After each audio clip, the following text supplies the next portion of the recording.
Hello. I frequently get the question of what's on clients' minds. And certainly right now, the economy and when we're going to emerge from this coronavirus pandemic is hot on everyone's mind. So I'm going to talk a bit about the economy and collate some of the sessions I've been participating with lately so I can pass on the information. So first of all, let's start with a little bit of the bad news because we're all aware that this is clearly a terrible pandemic. We're loss of lives. It's just awful. With that said, from the economic impact, it certainly has resulted in 22 million unemployment claims so far, which is a staggering number. The predictions are from the Federal Reserve or from the Fed that we'll get to a number between around 32%. So it's going to be significant unemployment, which is going to be hard for us to stomach. With that said, the GDP is also estimated to be down by 27% in this second quarter. So, and unprecedented as they go, China has for the first time on record reported a lower GDP as well. So enough of all the negative news. Let's talk about the future, as I believe that we are taking control of our future and we can collaborate together and innovate and have a bright future.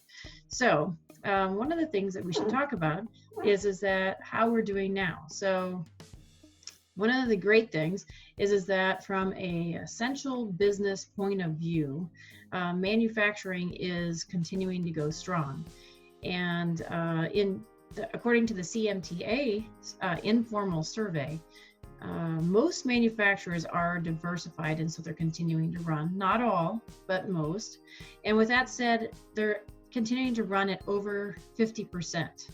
According to an informal survey of CEOs in this inland Southern California area, as well as some other Southern California colleagues that work extensively with manufacturers, we're seeing that most continue to operate and that they're continuing to operate at up to 70% of their operating capacity. So it's great to see that manufacturing is able to step up to the plate and help with a lot of these essential goods and services, such as food and beverage, defense, supplying our infrastructure, and of course medical supplies. So it's great to see that. And of course the supply chain and logistics networks are also considered to be essential, and they're continuing to operate. Of course, those distribution centers that are supporting essential services their orders are spiking like mad, and those that support regular retail are dead as a doornail.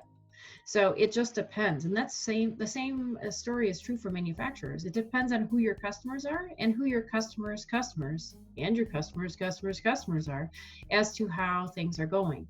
With that said, though, it's really good to see that we have been pumping unprecedented stimulus into the economy, and we are doing that as we speak. Support for small businesses, and actually the Fed has taken unprecedented action as well. So it's predicted that the U.S. went into this coronavirus pandemic in a strong position, and that it's going to emerge in a strong position. We are doing more than anywhere else in the world currently, and it's we're going to emerge in a very strong position. So that's very encouraging, and it should really help our economy snap back into action as we can come out the other side.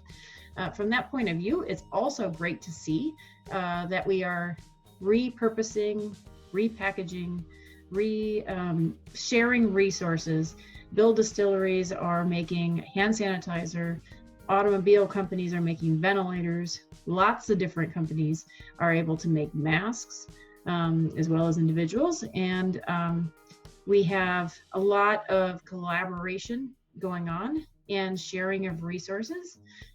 Just imagine what we would do if we couldn't get all of our e-commerce orders delivered to our front doorsteps. I mean, we would have a lot more people exposed to this virus. So it's great to see all that happening. And then on the medical front, Gilead Sciences has a drug that's looking very promising so far in its application, which is really great to see.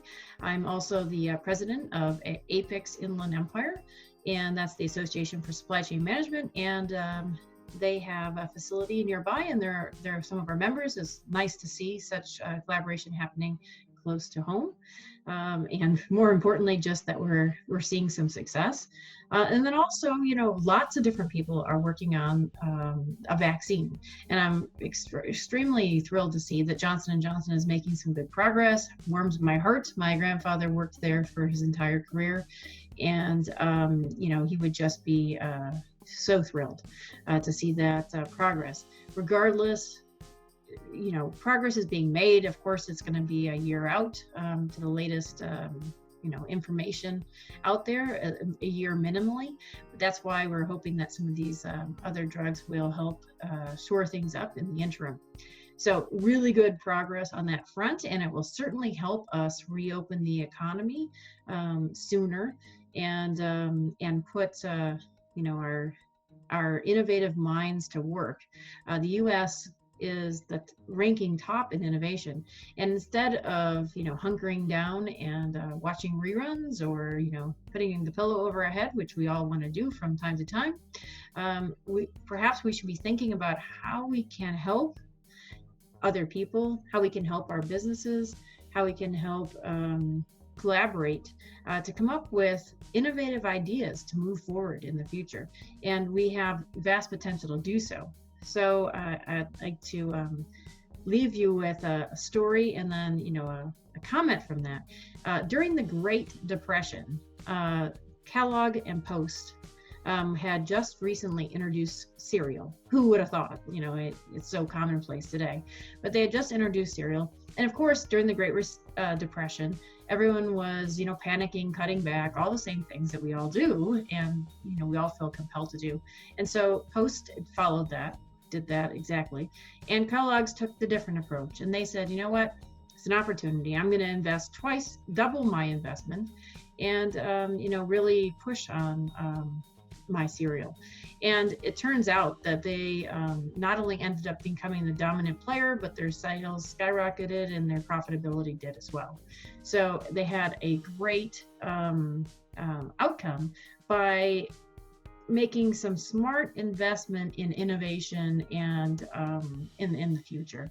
So what I find is that we are all extremely capable of innovating. There is, I used to think that I had, I wasn't creative, I didn't have an innovation capability, and I was completely wrong. We all have the ability to be creative and think of repackaging, reusing, new ideas. It doesn't have to be the next sticky note that we all hear about. So think about how you can help innovate, and maybe even in the MacGyver style. As a business owner or business executive, you have many already existing underutilized assets, including your people who may not be working to full capacity right now. So why not put that to great use and look at how you can move forward as a company in a way that'll provide value to your customers, a way that'll provide value to humanity, depends on what you do, and put people into a positive, forward-thinking framework. And I am quite sure that you're going to be thrilled with the outcomes. And you don't have to invest double like Kellogg's did. With that said, though, I have to say, if you find a unique opportunity, there are more opportunities that arise during these times of crisis than any other time ever. So take advantage of the opportunities you see. Don't be afraid to move forward. Of course, being smart about it. And I really look forward to hearing what develops, and you can have an impact on the future economy of the workplace.